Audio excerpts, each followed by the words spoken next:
नमस्कार, वंदे मातरम। दोस्तों, स्वागत है आप सबका सैनिक पाठशाला में। आज के वीडियो के कुछ अहम जानकारियों को लेके आया हूं, जैसे आप बोर्ड पर देख पा रहे हैं।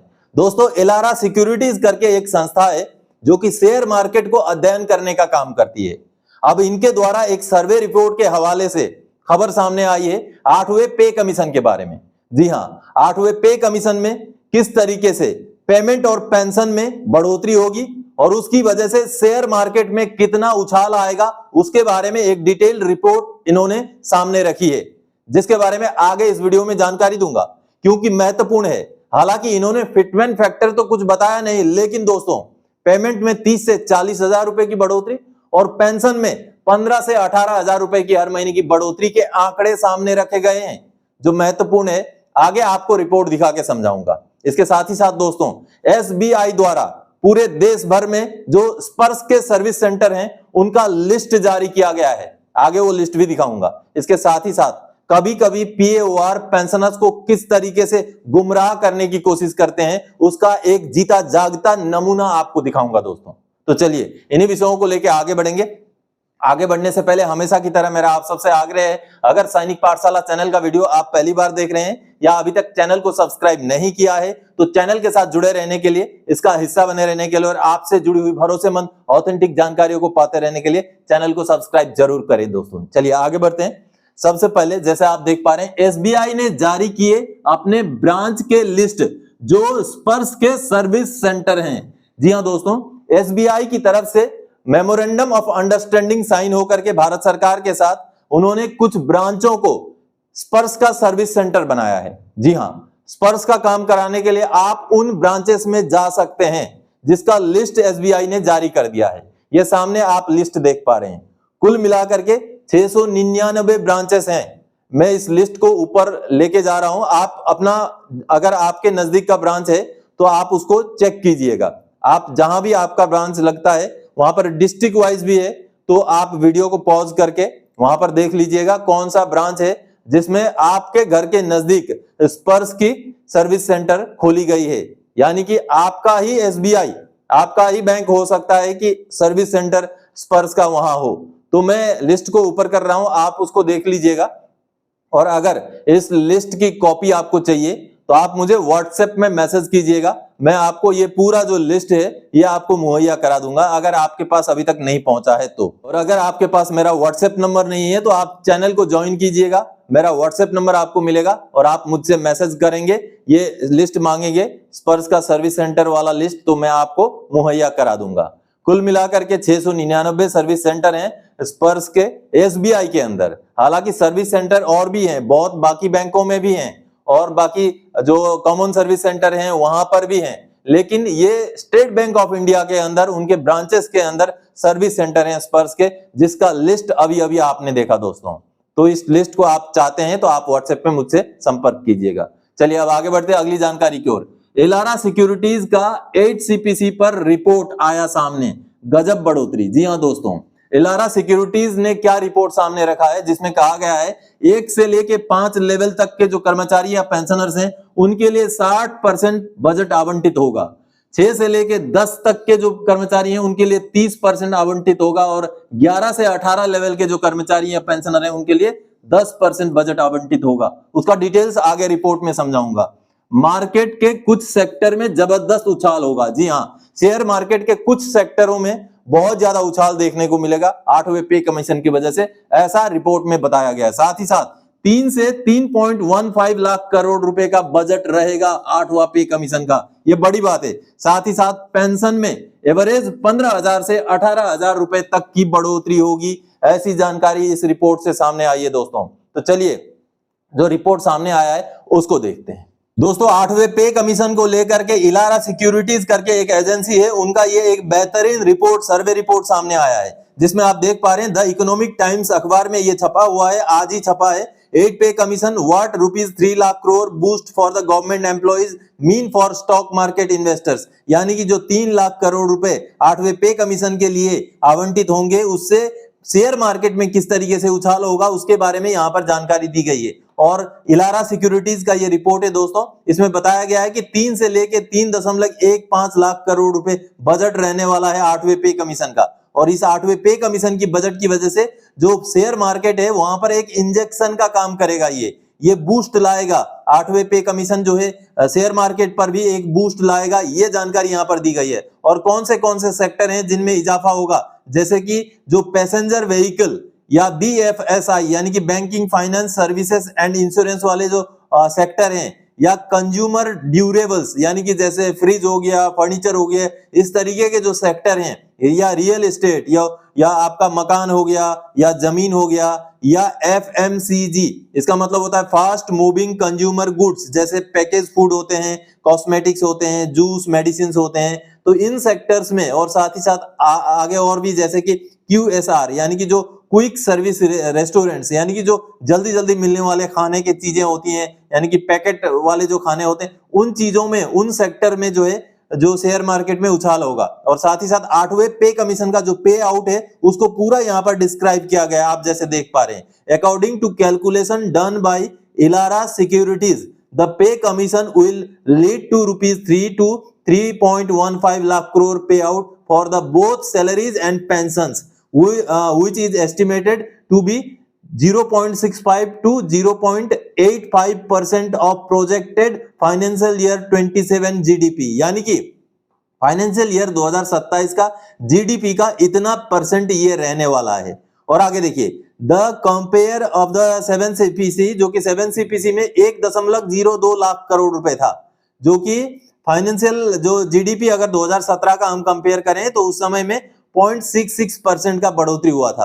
तो उसी तरीके से अब की बार 0.65 से 0.85 तक जो है GDP में बढ़ोतरी का अंदेशा लगाया गया है एलोरा सिक्योरिटीज के इस सर्वे में।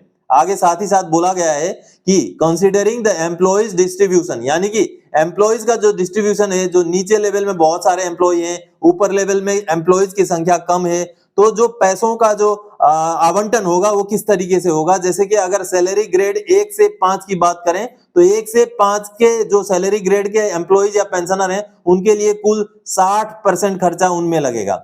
और आगे जो 6 से 10 लेवल के जो कर्मचारी या पेंशनर हैं उनके लिए 30% पैसा उनमें खर्चा होगा, और बचा हुआ 10% जो पैसा है वो लग जाएगा 11 से लेके 18 लेवल तक के जो ग्रेड के जो अधिकारी हैं उनके ऊपर। और साथ ही ये भी बताया गया है कि अगर मंथली पेमेंट की बात करें तो ग्रॉस सैलरी में इंक्रीज होगा 30,000 से 40,000 रुपए, और ग्रॉस पेंशन में इंक्रीज होगा 15,000 से 18,000 रुपए। दोस्तों यहाँ ग्रॉस इसलिए बताया गया है कि कोई अधिकारी है, हो सकता है उसके पेमेंट में 70-80 हजार रुपए का बढ़ोतरी है, और कोई नीचे लेवल का कर्मचारी है, हो सकता है उसके पेमेंट में केवल 5-7-10 हजार रुपए की बढ़ोतरी हो। तो उसको एग्रीगेट मिला करके इन्होंने ये आंकड़ा निकाला है कि 30,000 से 40,000 रुपए तक का बढ़ोतरी पेमेंट में, और 15,000 से 18,000 रुपए तक का बढ़ोतरी पेंशन में। पेंशन में भी उसी तरीके से 15 से 18,000 हर महीने का बढ़ोतरी इसलिए निकाला गया, हो सकता है कोई अधिकारी लेवल का पेंशनर है जिनका पेंशन में हो सकता है 40-50 हजार रुपए तक का भी बढ़ोतरी 8वां पे कमीशन में हो जाए, और जो नीचे लेवल के कर्मचारी हैं किसी किसी को हो सकता है महज 3,000, 4,000, 5,000 का ही बढ़ोतरी हो। तो एवरेज में मिला के देखें तो 15,000 से 18,000 रुपए तक की बढ़ोतरी हर महीने में हो जाएगी, ऐसा इलारा रिपोर्ट से सामने आया है, इस सर्वे रिपोर्ट से दोस्तों।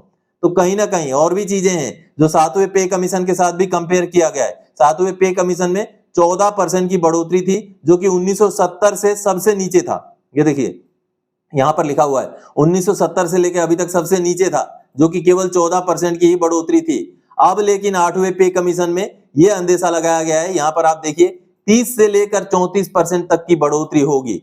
ये देखिए ये इलारा सिक्योरिटीज की तरफ से ये सर्वे रिपोर्ट सामने आया है दोस्तों, 30 से लेकर 34% तक की बढ़ोतरी हो सकती है।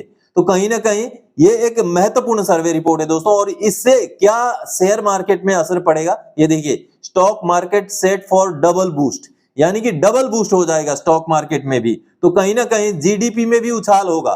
तो अगर अच्छा पे कमीशन आता है, सरकार पे कमीशन में ज्यादा खर्चा करती है, तो कहीं ना कहीं अगर पैसे ज्यादा खर्चा होगा तो वही पैसा फिर मार्केट में भी लगेगा, खर्चा भी हो जाएगा, पेंशनर या एम्प्लॉयज उसको बाजार में खर्चा करेंगे, जिससे कहीं ना कहीं देश का ही जो है प्रोग्रेस होगा, और जो GDP है वो भी बढ़ जाएगा। और खास करके इस रिपोर्ट में जो पेमेंट और पेंशन की बढ़ोतरी का जो अंदेशा लगाया गया है वो हम मान के चलते हैं, अगर इतना बढ़ोतरी हो जाए तो कहीं ना कहीं कुछ हद तक पेंशनर्स और एम्प्लॉइज को एक अच्छा खासा बढ़ोतरी देखने को मिल सकता है अगर हम एलारा सिक्योरिटीज की इस रिपोर्ट के बेस पर जो खबर छपी हुई है उसकी अगर हम बात करें तो दोस्तों, इस तरीके के रिपोर्ट कुछ दिनों पहले कोटक की तरफ से भी आए थे। कोटक के रिपोर्ट में लेकिन पेंशनर को कहीं ना कहीं कर्मचारियों को बहुत ज्यादा फायदा नहीं दिखाया गया था, उसमें तो केवल 1.8 का फिटमेंट फैक्टर बताया गया था। हालांकि एलारा के रिपोर्ट में कोई फिटमेंट फैक्टर नहीं बताया गया, लेकिन जो बढ़ोतरियां दिखाई गई हैं, जो बताई गई हैं, वो काफी हद तक अच्छी बढ़ोतरी है दोस्तों। तो हम आशा करते हैं कि इसी तर्ज पर भारत सरकार कहीं ना कहीं इकोनॉमी को बूस्ट कराने के लिए भी 8वां पे कमीशन में अच्छी खासी बढ़ोतरी दे दे। चलिए अब आगे बढ़ते हैं अगली जानकारी की ओर। पीएओआर पेंशनर को गुमराह करने का काम कर रहा है, अकाउंटेबिलिटी तय हो। जी हां दोस्तों, कभी कभी हमने देखा है पीएओआर पेंशनर को गुमराह करने का काम करता है। मैं ऐसे नहीं बोलता हूं, लेटर्स होते हैं मेरे पास, सबूत होता है। चलिए लेटर देखते हैं दोस्तों। ये पीएओआर डीएससी का लेटर आप देख पा रहे हैं, 29 जुलाई 2025 का लेटर है, जो कि पेंशनर को एड्रेस किया गया है, मंगल चंद जी को एड्रेस किया गया है। मंगल चंद जी ने जब एंट्री लेवल पे की मांग की तो उनको ये लेटर भेजा गया है, आप देख पा रहे हैं। और इस लेटर में क्या बोला गया है, it is intimated that as per the 6 CPC pay fixation your basic pay as on 1 January 2006 was 6,640 रुपए।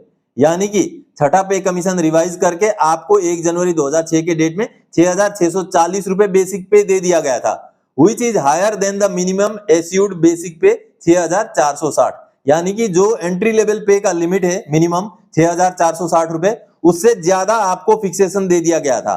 6,460 के बजाय 6,640 दे दिया गया था, ये यहां कहा गया है। साथ ही therefore no further adjustment is required in the fixation of your basic पे।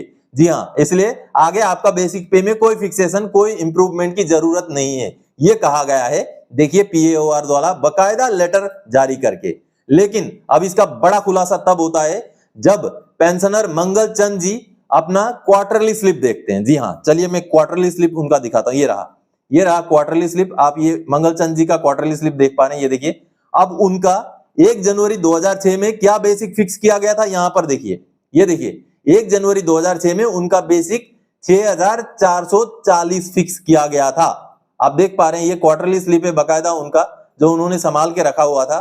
छठा पे कमीशन रिवीजन का ये क्वार्टरली स्लिप 6,440 फिक्स किया गया था, साफ साफ है यहाँ। उनका अगला इंक्रीमेंट जुलाई 2006 में लग के 6,700 बन गया था, ये देखिए साफ देख पा रहे हैं आप। लेकिन पीएओआर ने क्या जवाब दिया, 6,640 देने का जवाब दिया, जो कि सरासर गलत जवाब दे दिया गया पेंशनर को। पेंशनर को 6,460 से भी कम में फिक्स किया गया, 6,440 में फिक्स किया गया। ये रहा क्वार्टरली 6,440। लेकिन जब पीएओआर से जवाब आता है तो उनको बोला जाता है आपको 6,640 दे दिया हमने। तो कहीं ना कहीं इस तरीके से गलत जवाब दिए जाने वालों के ऊपर जो है कहीं ना कहीं अकाउंटेबिलिटी होना चाहिए। अब मंगल चंद जी दोनों डॉक्यूमेंट को लगा करके अपना केस टेकअप करेंगे, लेकिन इस तरीके से पेंशनर को गलत जवाब, गलत आंकड़ों के साथ पीएओआर द्वारा दिया जाना बहुत ही दुखद है दोस्तों। किस तरीके से पेंशनर को गुमराह करने की कोशिश की गई, उनको छठे पे कमीशन का जो रिवीजन का अमाउंट है वो गलत बताया गया। तो इस तरीके का काम नहीं होना चाहिए। अगर ऐसा कोई जवाब देता है तो उसका अकाउंटेबिलिटी होना चाहिए। अब इन पेंशनर को क्या करना है आगे मैंने समझा दिया है, लेकिन आपके साथ भी ऐसा होता है तो आप भी चेक करें, जरूर चेक करें। आपको अगर गलत जवाब मिलता है तो प्रूफ के साथ आपने केस टेकअप दोबारा से करना है दोस्तों। तो दोस्तों आज के इस वीडियो में इन्हीं जानकारियों के साथ आया था। आगे और कोई जानकारीदायक आपसे सरोकार रखने वाला विषय लेके मैं फिर से हाजिर हो जाऊंगा। तब तक के लिए जय हिंद दोस्तों।